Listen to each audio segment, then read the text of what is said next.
Dear viewers, welcome to Virtual Counselling Session with University of Liverpool. I hope you are safe and well. I am Mohammad Rajamia, Managing Director of TCL Global. TCL Global is an education consultancy firm based in Portsmouth, UK. We have 5 offices around the world. It's a great pleasure to welcome Michael from Liverpool University. Michael is Country Development Manager for Middle East. Thank you very much, Michael, for joining us today. No problem, Mohammed. Thanks for the invitation. And also got Farida studying medicine at Liverpool University. Thank you, Farida, for your time today. And I'm sure that your experience being a student at the Liverpool will know from your practical perspective. Thanks for having me. Thank you. Thank you, Michael. So we can start from you that overview about the Liverpool University, the courses and requirements. So I think you can go through, and I'm sure the already we have the audience already joined, so we can also take some question as well. So Michael, we can start. Yeah. Okay. Well, thanks everyone. It's a pleasure to be able to speak to you. Obviously, it's not in person. We've got to do this online because of the situation, but hopefully it's still useful and it's an introduction. So what I'd like to do is, I was going to give you a presentation with PowerPoint, but we've got a few little technical problems. So I'm going to speak to you as if I was delivering a presentation. And then when I finish my bit, we're going to hand over to Farida. And Farida's going to speak about her actual experience as a student. Obviously, being Egyptian, Farida can speak Arabic. So I won't know what she's saying. She can tell you anything she likes, and that's absolutely great.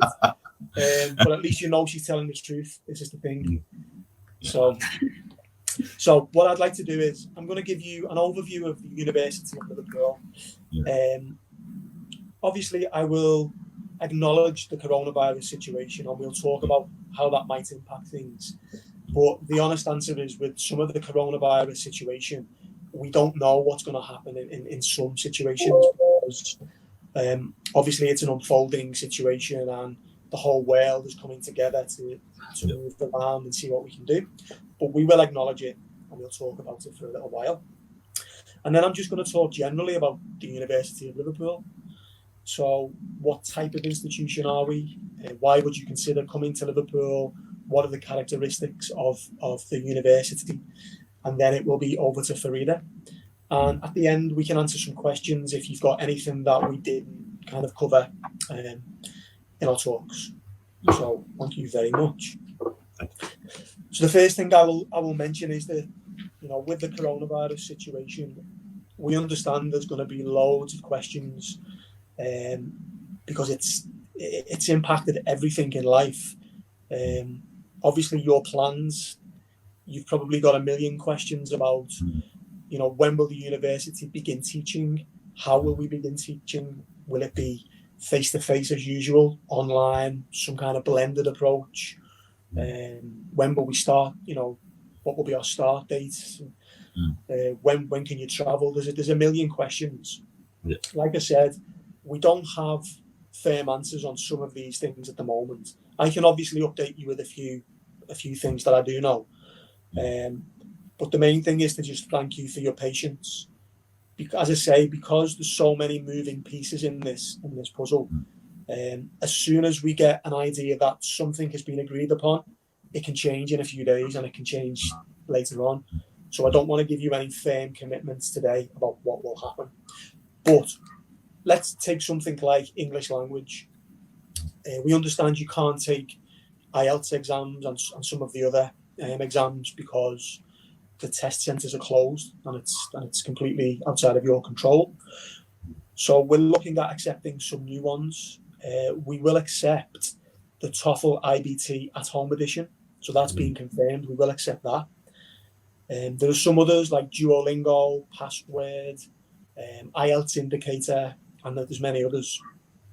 Those ones we've not made a decision on, but they are being assessed by the relevant panel in the university. There's places on our website where you can find out, the latest requirements and the latest announcements, which I'll tell you about. But that's the sort of English side of it.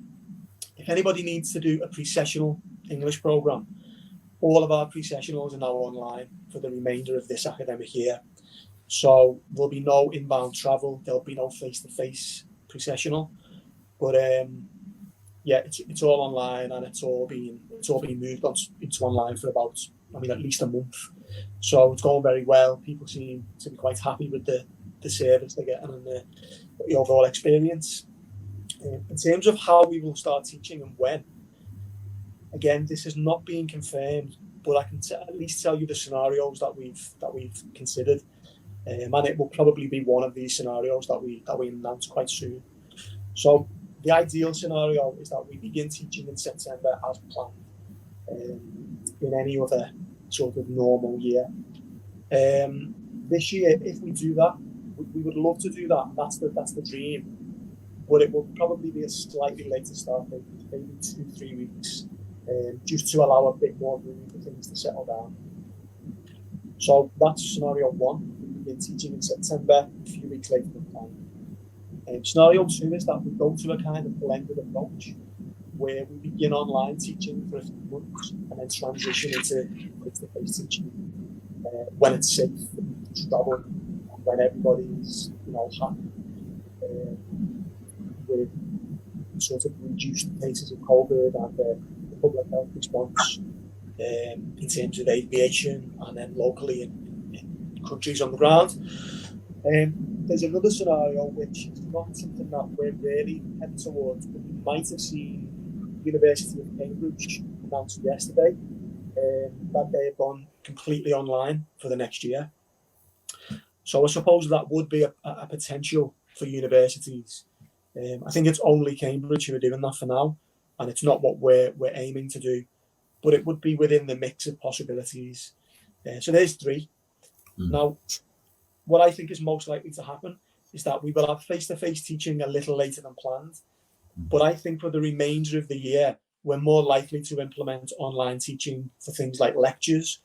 If you've got to bring 100 people plus together, that would make sense to move that online for the time being. But if you've got smaller seminars, labs, workshops, things of that nature, where it can be socially distanced in small groups, then I'd imagine we'll try to do those things in person. So they're the kind of possibilities we're playing with. But it's not a promise. It might change again. We're going to make some announcements within the next couple of weeks. So if you've got an offer, or if you're just interested and you're checking the website, there's going to be announcements quite soon. If you visit the website, which I'll try and send these slides into TCL, because I know it's difficult when you can't see what's on the screen. But we've got 2 FAQ pages, which covers all of the latest announcements, our reaction to coronavirus, and how it will impact things like entry requirements and so on. I'll send these links through to Mohammed, and then we can distribute those afterwards. Yeah. So that's kind of, it's a bit of an unknown. We're moving towards an answer. Give us a few more weeks and hopefully we'll have really, really solid answers. What Farida will be able to do later on is tell you about, how it's been for her. There was a time when teaching was happening as normal, and then the university was, I think, the first university in the UK to shift to online teaching for the rest of the current year group. So I guess Farida can talk a bit about that later, and give you a general overview of how things have gone. What I'll do now is talk about the uni itself and give you a general overview. So the University of Liverpool it's one of the more traditional universities in the UK. It's a member of something called the Russell Group. And the Russell Group are the top 24 research-intensive institutions. So if you think of like the Ivy League in America, that top group of very prestigious institutions, we're a member of the UK equivalent of that, the Russell Group. So for you guys, that means basically that it's a world-renowned institution. So we're in the top 200 in the world. No matter where you go and where you like to work, being a Liverpool graduate or a Russell Group graduate carries some weight, and it gives you a lot of sort of cultural currency, not cultural currency, but educational currency towards a job in the future. We are a civic institution. So what's a civic institution? We're not only a university that's based in a city and we're based in a geographical area, but we are kind of interwoven into the very fabric of the city that we live in. So examples are, not only do we produce research, but we take that research out into the community. And by doing that, we can help the situation of local people and the local community, whether it's public health, business, education, science, and so on. And then for us, we benefit from the experience that the local community can give us. So if you're a student and you need research experience, work experience working with people, then of course that's where we get the two-way benefits, working with the community. One of the ways that we've been really able to help the community quickly recently is obviously with the coronavirus. So because we're a research-intensive university, we produce world-leading research and new knowledge. So what we did was we immediately created around about 22 coronavirus-specific research programs, and that's in partnership with the University of Liverpool and the Liverpool School of Tropical Medicine, which is on campus. So they went out there and started working on vaccines, track and trace methodology, a whole range of different kind of research programs to try to help the situation immediately. And building on top of that, some of our academics have been really high profile figures in the press. So as soon as the coronavirus situation broke out, Liverpool academics, a particular one was Professor Tom Solomon, and he is a professor of zoonotics, which is the transmission of disease from animals into humans.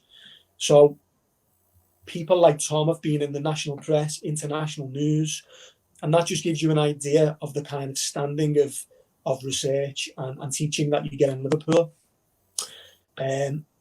We did things that you might not expect as well. So our engineering department, which is another one of our specialisms, they began to produce personal protective equipment for medical frontline staff in the National Health Service, using 3D printers and so on. And we also opened up the accommodation which students had vacated when they all went home. We opened that up to members of staff at the Royal Liverpool University Hospital, which is the main hospital in the city. So again, we're unique in the sense we're not just a university that teaches. We've got this research background and we really do kind of shape the local community and the world. And without sounding too corny about that, it's a real characteristic of Liverpool.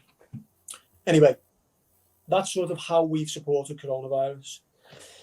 In terms of the university itself, it was established in 1881, so it's an extremely traditional university. Another name in the UK for Russell Group or research intensive is Red Brick. So you may hear sometimes the term Red Brick University. Now, the University of Liverpool was the first Red Brick institution in the UK. So there's a building in the middle of the campus, which is now a cafe and a museum, called the Victoria Gallery and Museum. But that was actually the first building over 100 years ago. So yeah, I say that so you just know the kind of traditional, academically important institution we are. We're the only university in the UK to offer full clinical coverage. So things like medicine, dentistry, vet sciences, biomedical sciences, and things of that nature. Probably more interesting is that for you guys as potential students, we've got about 33,000 students in total, with around about 25,000 of those on campus at any one time. Now, of the 25,000 students, 8,000 are international. So whereas a lot of universities will recruit international students, internationalisation is a key part of our strategy in Liverpool. So it's a very international student body. And the city as well. It's a very sort of dynamic, energetic, quite cosmopolitan city. So we have communities from all over the world, really, in Liverpool. So the reason I mention that is because if you visit Liverpool, or if you hopefully join us one day, you'll gain that sense of a real international place. It's not as if you would be one of a very small number of international students. It's very, very diverse and dynamic. It's got about 400 different programs. So I don't know them all. There's far too many. But I'm going to give you a flavour of the kind of general areas that we specialise in. And because of all the things I've already mentioned, it means that we've got a huge network of alumni and former students. So we're represented by alumni in about 171 countries. There's about 216,000 alumni at the moment all over the world. So you get access to that, whether you want to network for potential jobs in the future, or you go into further research or business, or you become an entrepreneur. You've got these global networks all over the world, and that's a real network for you to tap into. It's not just a nominal network who happen to be out there. We actively encourage you to engage with them. So the main subject areas, we specialise in kind of the traditional professions, so subjects and programs that would give you access to the traditional professions.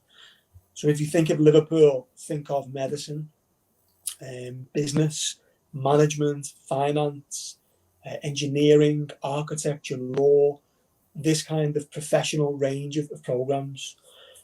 We do a lot of other programs like humanities and social sciences. You can study modern languages, for example. You can do English, history, sociology, psychology. There's a whole range of programs. But because there's 400 and I don't know them all, I would just say, think of the professions. Think of those top professional subjects. Usually at Liverpool, programs will be accredited by a professional association or a professional body. So you quite often get a membership of a professional organisation as well as your degree. And you can do things in some cases like a year abroad or a short international opportunity. And you can do sometimes a whole year of work experience as part of your degree, just depending on which program you study. Coming towards the end of my bit, but we have really, really good facilities in terms of being a research intensive institution. One of the things that translates into is excellent research facilities. So things like labs, biosciences labs, things of that nature.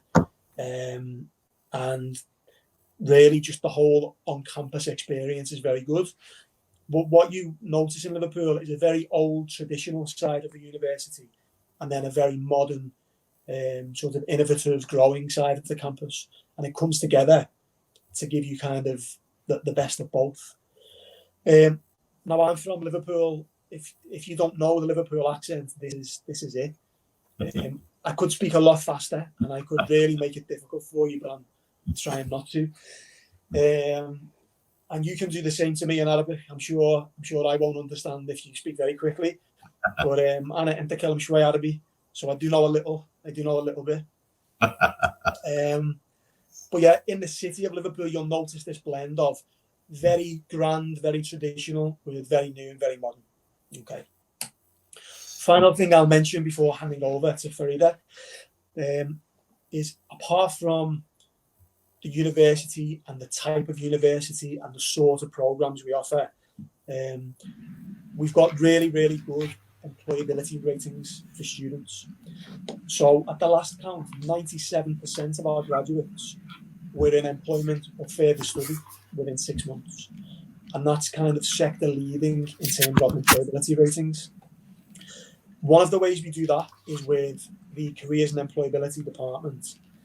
And it's moved on now. It's not kind of like the old type of career support was a bit like a job centre, just based in a university.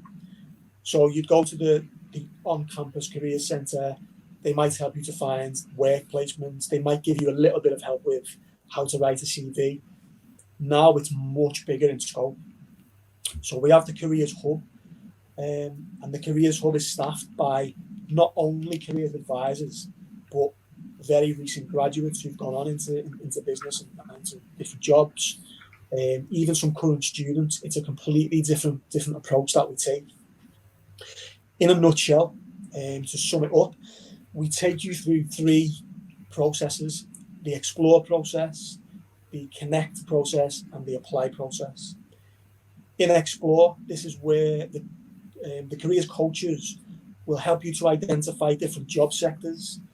Then within those sectors, different roles, different opportunities, and try to uncover the vast scope of jobs and careers that you might consider. You may come to the university with a general idea of what you'd like to do for a job, but this is all about really opening your mind and raising your awareness to the huge range of jobs that you might do in the future.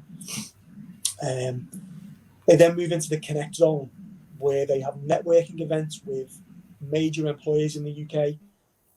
Former students who run their own companies will come in, different professionals. So let's say you want to work in law, but you're not sure if you want to work in criminal law, family law, and so on. We've got access to these different professionals who can give you sort of mentoring and guidance on, this is what my job's like, would you be suited for this role? So you can really drill down and be a bit more strategic with your sort of goals for the future. And then finally, the apply zone is where we do give you help with employability skills like how to be strategic with applications, how to tailor a CV, for example, and a range of experience to a specific industry and a specific role, interview preparation, and so on. There's a whole lot that we do. Running alongside the physical one-to-one support, they have a program of digital discovery events, and these are short webinar sessions, basically delivered by professionals and university staff on just a whole range of employability skills. So you get the one-to-one support and a lot of flexible support as well. And finally, as well as the centralised support, the academic departments quite often have their own complementary employability support. So if you wanted to study, let's say, business, management, finance, marketing, something like that, the management school has an additional career support program where they do things like business games, competitions with businesses and universities from around the country. So yeah, so much support, and it all culminates into really good outcomes for you. Like I said, 97% of students have gone on to get really good outcomes in the last couple of years. Finally, I'm just going to mention fees and scholarships just very briefly. Now, on our website, if you just Google the University of Liverpool International, you'll be given an international webpage specifically for international students. And on the page, it gives you all the links for tuition fees, scholarship, living costs, entry requirements by country. There's a whole lot of information on there. What I would just point out in general is that when you think about universities, some universities have very enticing scholarships. So it'll be a big number. It might be £5,000 off the tuition, or like a really big number that catches your eye. Liverpool does have quite generous scholarship, but we already have a much lower cost of living in the city of Liverpool and most of the places in the UK. So do think about that. Also, our tuition fees for most programs are already lower than most of our group. I don't like to say competitive, but that's basically the message. We've got a lower fee structure and lower cost of living to begin with. When you then bring in the scholarship, Liverpool's a really, really attractive package. It's a bit different if you study medicine or vet science or dentistry, because as for the fees for those programs are really high no matter where you go. But in a general sense, Liverpool is quite affordable to universities. In terms of scholarships, if you are going to study undergraduate studies, if you come to us with the equivalent of 1A star and 2As in British A levels. So let's say you studied IB or the Thanawiya in a Middle Eastern country, or some kind of comparable educational system. Then, as long as you've got the equivalent of 1A star and 2As, we offer you a £2,500 tuition fee discount in year one. And if you do well in your studies and maintain a first class average, we offer you another £1,000 for the remainder of your program in every year. And if you've already completed bachelor's study and you want to go on to a master's program, if your bachelor's is the equivalent of a UK first class, so that would normally be, let's say you've done an Egyptian bachelor's program. If your maximum possible GPA would have been 4, then you need to get 3.5 to qualify for the bursary. It's all automatic, so you don't need to apply separately. We just give you the tuition fee discount. Again, it's all on the website. So I think I've probably spoken enough. It's time to hand over to Feesa. And yeah, we'll stay online at the end to any questions. Thanks very much. Okay, thank you very much, Michael. So, dear viewers, I have Farida, a second-year student studying medicine at the Liverpool University. So we'll hear more from Farida. Yes, Farida, you can start. Hi. السلام عليكم، أهلا بكم. أنا فريدة بدرس طب في جامعة ليفربول. أنا في تاني سنة، فمن سبتمبر 2018 أنا عايشة في ليفربول. Sorry. Can you guys see my screen? Yeah, I can see. It's fine. Yeah. Okay. Just checking. So أنا هتكلم معاكم بس على الحياة في ليفربول ويعني الإكسبيرينس بتاعتي في ليفربول. والحاجات اللي خلتني يعني أنا أعيش هناك كطالبة وكمان بعد ما أتخرج إن الله. فأول حاجة الموقع ليفربول مناسب جدا، لأن هو زي ما انتم شايفين على الخريطة في الشمال الغربي، وهي مدينة على الشاطئ مش مدينة داخلية.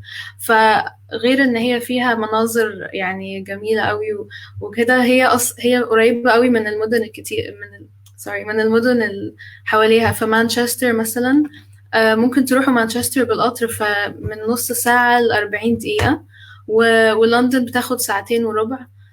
حتى لو عايزين تسافروا يوروب مثلا في الويكند أو في أجازة نص السنة، مطار ليفربول يعني بعده من عن الكلية 20 دقيقة. فالموقع بتاعها يعني مناسب جدا لحد أي حد بيحب السفر أو عايز يشوف بقية المدن اللي في إنجلند. فدي حاجة أقنعتني إن أنا أعيش في ليفربول، مع إن أنا بحب مانشستر وبحب لندن وبحب أزور الأماكن دي. تاني حاجة إن جامعة ليفربول بتقدم خدمة ميت اند جريت، وأنا بالنسبة لي دي كانت خدمة مناسبة قوي، لأن أنا كنت أول مرة يعني أروح. لما كنت رايحة ليفربول رحت لوحدي، فأنتوا بس بتسجلوا على الصفحة وبتعرفوا الانترناشنال تيم، بتعرفوهم عن تفاصيل الرحلة بتاعتكم، وفي ناس من التيم بيقابلوكوا في المطار بيساعدوكوا في الشنط وبياخدوكوا بقى لغاية مكان السكن بتاعكم. فالخدمة دي مجانية لو انتوا عايشين في سكن الجامعة، بس تقريبا لو مش عايشين في سكن الجامعة بتدفعوا مبلغ بسيط. وانا لما استخدمت الخدمة دي كان الناس كلها كانت متعاونين قوي وطيبين، وكنت مرتاحة يعني ان انا رايحة مدينة لأول مرة. انا كنت رحتها مرة واحدة الانترفيو، بس رحت نص يوم ومشيت، فما شفتش ليفربول. كانت دي اول مرة، يعني تعتبر اول مرة بالنسبة لي. بس كنت مرتاحة وما كنتش خايفة، لان الناس اللي كانوا استقبلوني كانوا طيبين ويعني ساعدوني قوي. تاني حاجة السكن في الجامعة هو يعني في options كتيرة، في options جوه الجامعة وفي options أبعد شوية. بس الحلو في السكن في جامعة ليفربول إن في اختيارات كتيرة تناسب أي حد. فيعني في مثلا كل الغرف مفردة، وممكن تختار مثلا حمام يكون حمام خاص أو حمام مشترك، وفي مساحات أكبر مساحات أصغر، في ستوديوز للناس اللي مش عايزة تشارك المطبخ مع ناس تانية. وفي بقى اختيارات تناسب كل حد، أسعار يعني في رينج كبير من الأسعار. فالأكوموديشن يعني الاختيارات بتاعت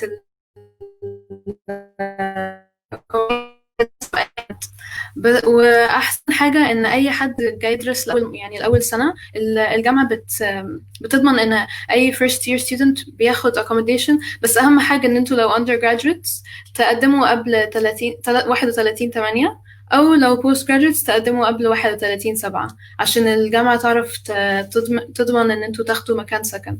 انا شخصيا كنت ساكنه في كراون بليس في اول سنه، وده كان بالنسبه لي احسن حاجه لان هو اقرب accommodation للجامعة، يعني هو جوه الجامعة نفسها. وفي فاين كورت برضو، وتقريبا واحد اسمه مالفيل كورت، دول أقرب 3 أنا أعرف عنهم للجامعة. بس أنا يعني بالنسبة لي كنت بصحى قبل اللكتشرز ب5 دقايق وأكون في اللكتشر على طول. كراون بليس بالنسبة لي كان مناسب قوي. وأحلى حاجة إن هم عندهم السيفتي هناك حاجة مهمة قوي. يعني المفتاح بتاعي كان زي كارت كده، وانا عشان ادخل الاوضه عندي كنت بستخدم الكارت بتاع 4 مرات، الاول في الجيتس اللي بره، وبعدين في جيتس اللي جوه، وبعدين الابارتمنت الكومبلكس بتاعي انا في يعني الابارتمنت نفسها في لازم استخدم المفتاح تاني. وبعدين المفتاح جوه الابارتمنت فيه يعني separation ما بين الاوض. يعني كان مناسب قوي يعني لاي حد محتار يشوف يعني السكن بتاع الجامعة is it safe or not safe. فهو يعني من كل الناس اللي أنا اتعاملت معهم أنا أعرف إن كلنا زي بعض، وكله في safety يعني precautions كتيرة قوي. وكمان الجامعة بتقدم خدمات إن مثلا لو حد فيكم خرج برا وعايز يروح متأخر، بس خايفين تاخدوا تاكسي أو خايفين تروحوا بأوبر أو تاخدوا باص، فممكن بس بيكون في هوت لاين كده تكلموه، وبيجي security ياخدكم يعني زي اسمه يعني ياخدكم من المكان اللي انتوا فيه للسكن بتاعكم. تالت حاجة عن ليفربول إن هي ليفربول مليانة students كتير قوي. هي فيها 6 جامعات وحوالي 90,000 طالب وطالبة. فهي يعني لما تروحوها هتحسوا ان في انواع، يعني في ناس كتيرة قوي تتعاملوا معاهم، وفي options كتيرة. يعني كل يوم يعني في اول ترم بالنسبة لي كنت تقريبا كل يوم بقابل حد جديد. يعني بالنسبة لي أنا دي كانت حاجة مهمة قوي إن أنا أكون في سيتي يعني هي كبيرة بس مش كبيرة زي لندن لدرجة إن هي يعني حاجة overwhelming، بس صغيرة شوية بس فيها ناس كتير. you can mix مع ناس كتير وتحسوا يعني إن أنتوا يعني part of a community يعني.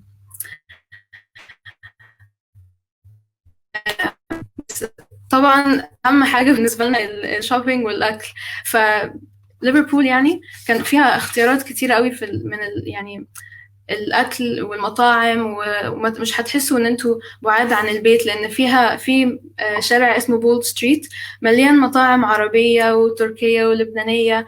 فأنا تقريبا يعني شبه كل يوم السنة دي كنت باكل من المطاعم اللي هناك عشان أنا كنت عايزة أكل عربي. يعني في اختيارات كتيرة هناك.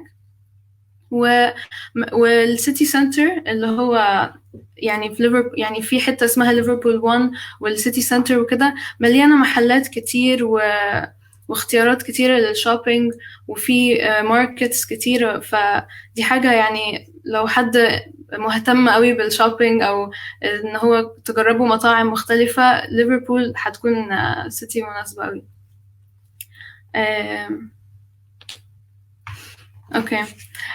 طبعا ليفربول يعني فيها معارض فنون كتيرة وأسواق ومتاحف ومراكز ثقافية كتير.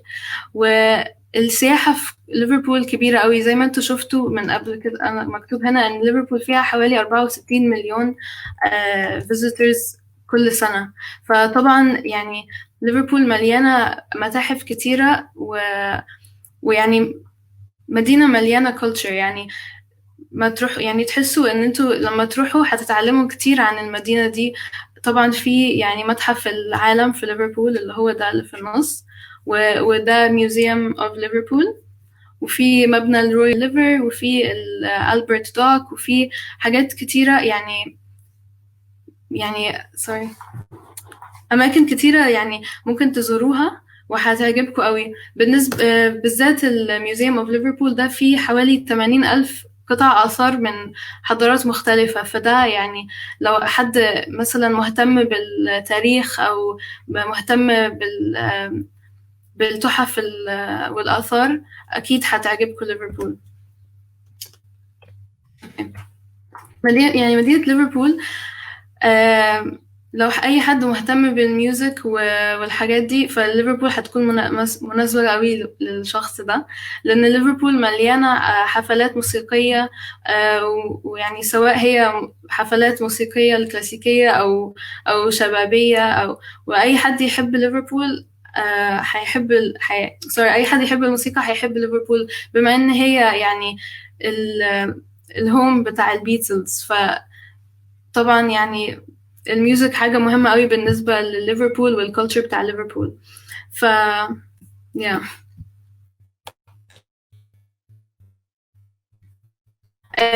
طبعا لو أي حد فيكم كان بيلعب رياضة في المدرسة أو يعني وانتوا في بلدكم، لما تيجوا ليفربول طبعا هتعرفوا تكملوها. الجامعة مليانة فرق كتيرة من السبورتس، حتى لو عندكم خبرة أو ما عندكوش خبرة ممكن تجربوا حاجات كتير، وبيكون في حاجات يعني for fun، مش لازم تكون يعني في فرق بتبقى serious و competitive بيروحوا competitions يعني في البلد كلها، وفي برضو الفرق اللي هي بتبقى just عشان تتمرن كده وتروح الجيم ويعني بس تلعب كده for fun. وطبعا يعني ليفربول فيها أكتر فرقتين، يعني فيها فرقتين كبار اللي هما ليفربول FC وإيفرتون. فمن أهم حاجة الناس بتعملها لما بييجوا ليفربول إن هما بيزوروا أنفيلد طبعا. بس أنا من الأشخاص الوحيدة اللي ما زورتش أنفيلد لسه، بس إن شاء الله يعني ناوية أزوره. فليفربول يعني هتحس يعني طبعا الناس كلها هناك بتموت في الكورة، وبتموت في محمد صلاح، وبتموت في الرياضة، فهتحسوا بحب الرياضة في المدينة دي.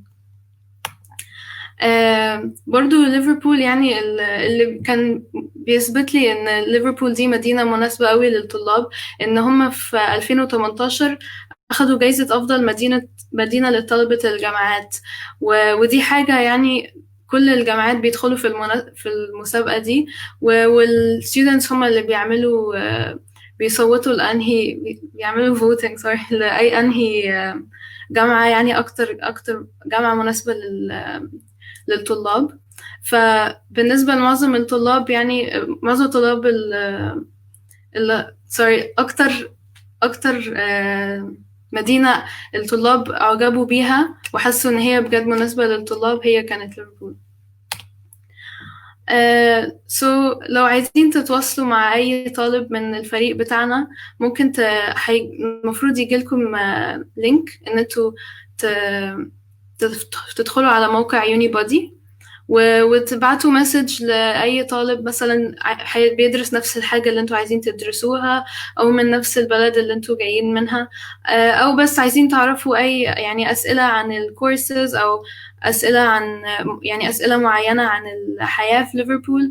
فلو عايزين تكلموني أو تكلموا أي ambassadors غيري المفروض هيجيلكوا إيميل يعني بيبعت لكم invitation إن انتوا تتواصلوا معانا.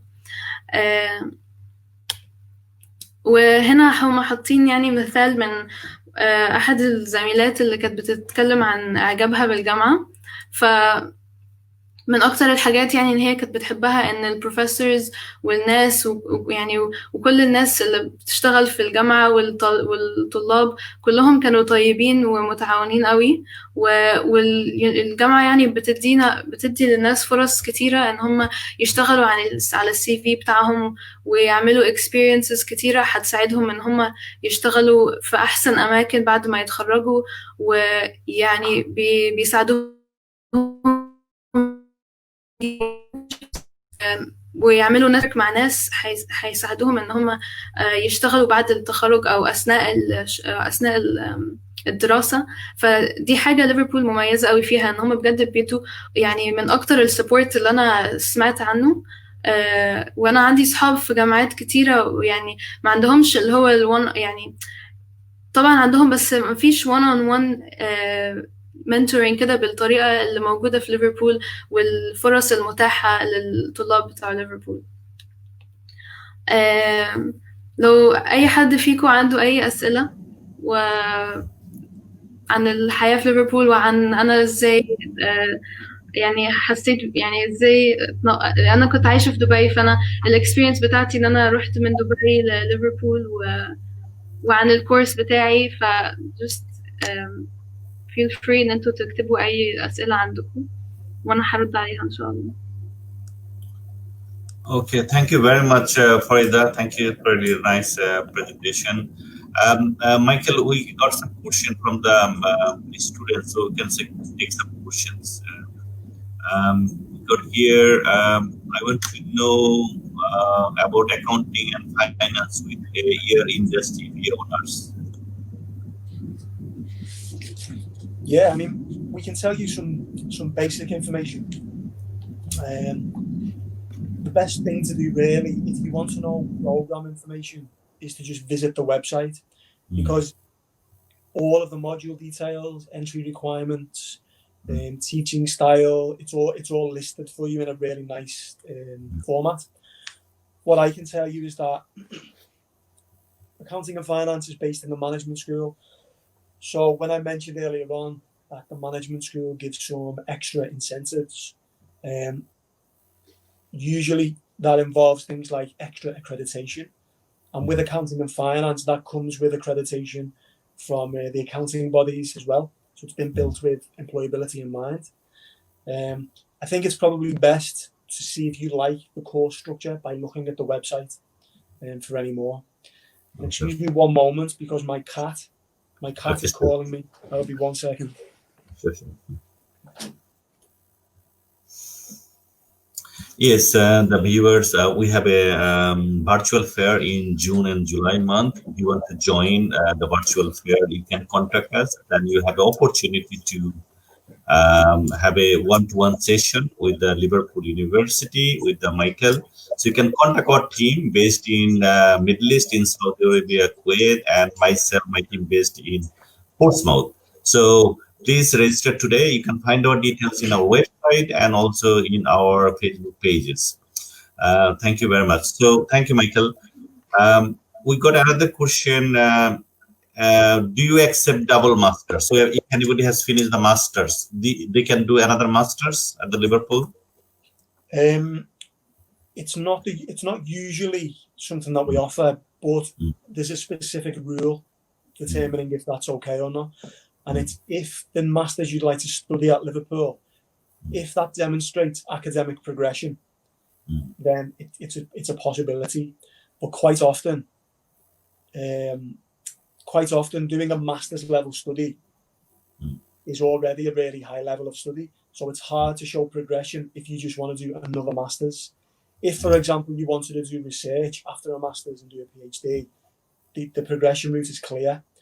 But yeah, that's the rule. And the reason we have the rule is because it's linked to the visa requirements.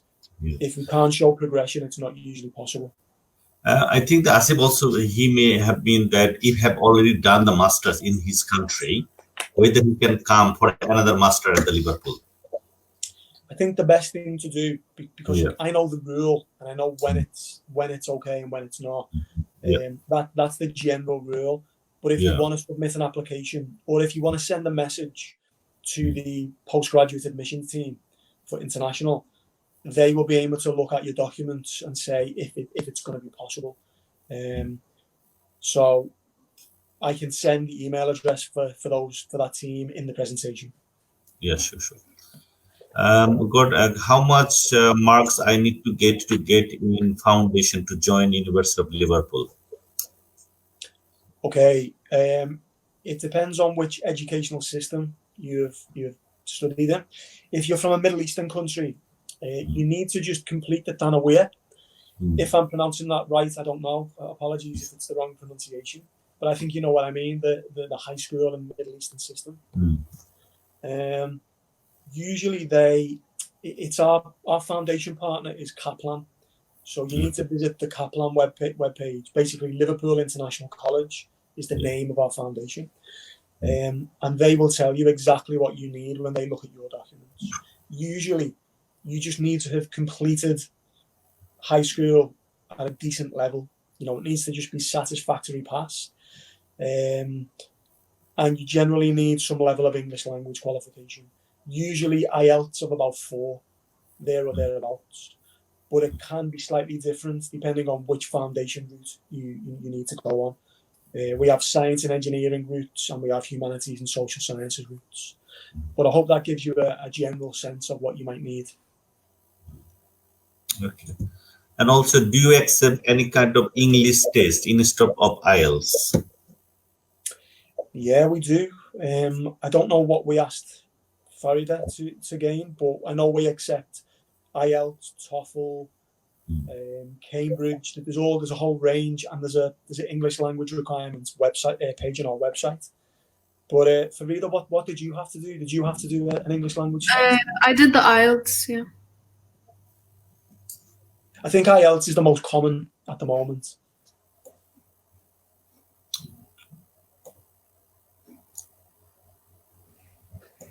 Can you hear me? Okay, I think there's some. Okay, yes, Michael. I think about the PhD, we can a little bit touch as a for Middle East. We receive a lots of inquiry about the PhD and the best way to apply, and what would be your suggestion for PhD applicant? Okay, sure. So anybody who's interested in a PhD probably knows it is the most complicated application process. In terms of what you do, it's quite simple, but because there's a lot of applicants for limited PhD projects, basically, it can take a long time to receive a reply. But I'll outline the general process, and yeah, hopefully it can be helpful.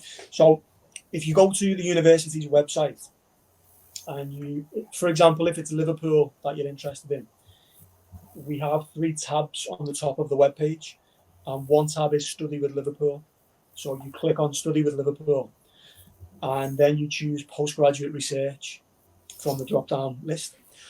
So search for the overall subject area. So if you want to do something related to human resources, then management would be the general subject. So you'll know what your overall topic is. Is it physics? Is it maths? Is it related to English language? Whatever the overall topic is. Search for that. And if we have an available PhD in the department, it will come up. What you do then is you click into that particular web page, and it will give you an overview of the research profile of the department.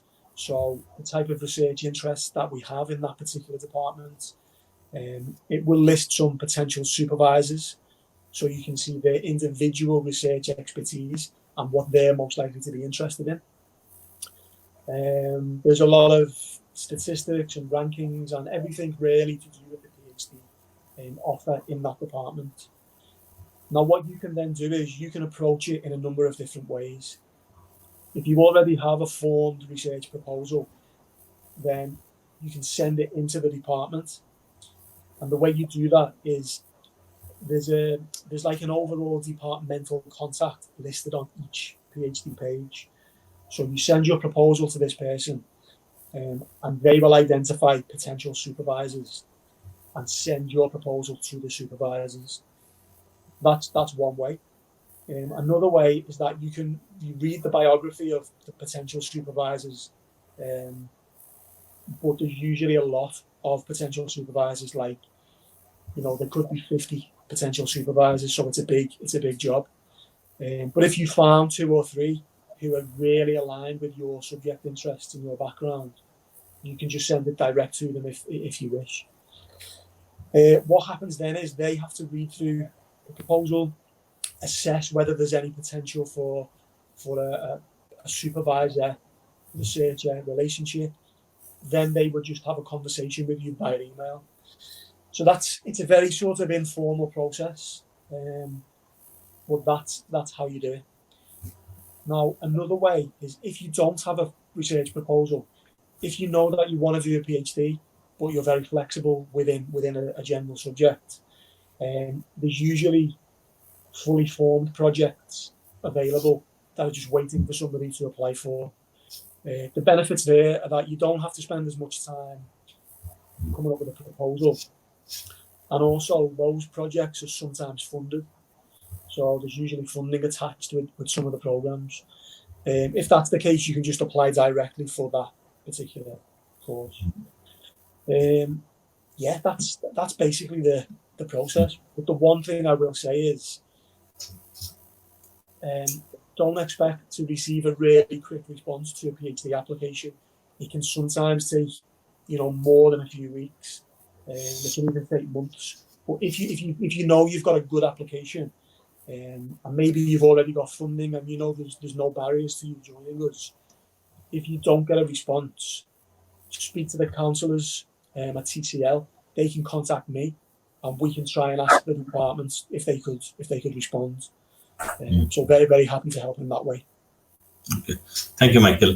Yes, viewers, if you want to apply Liverpool University, we have been actually working for some time with the Liverpool University. And as Michael said, that about the city, the university, the history behind it.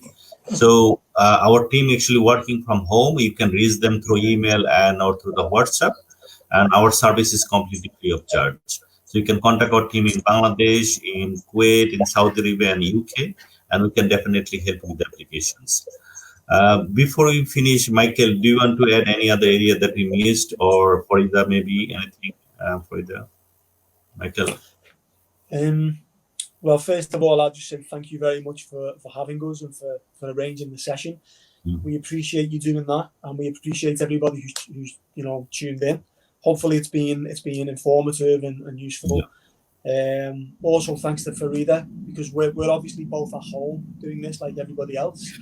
But I'm in Liverpool, and Farida's we're back over in Dubai. So really appreciate Farida's input. So thanks for that. Thank you.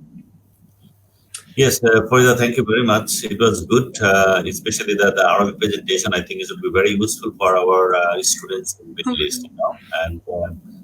And thank you very much, the viewers, for staying with us. And if you want to get in touch, please contact our team, and we'll be able to help you. And stay safe and take care. Thank you, Farida. Thank you, Michael. Thank you. Thank you very much. Shukran and ma salama.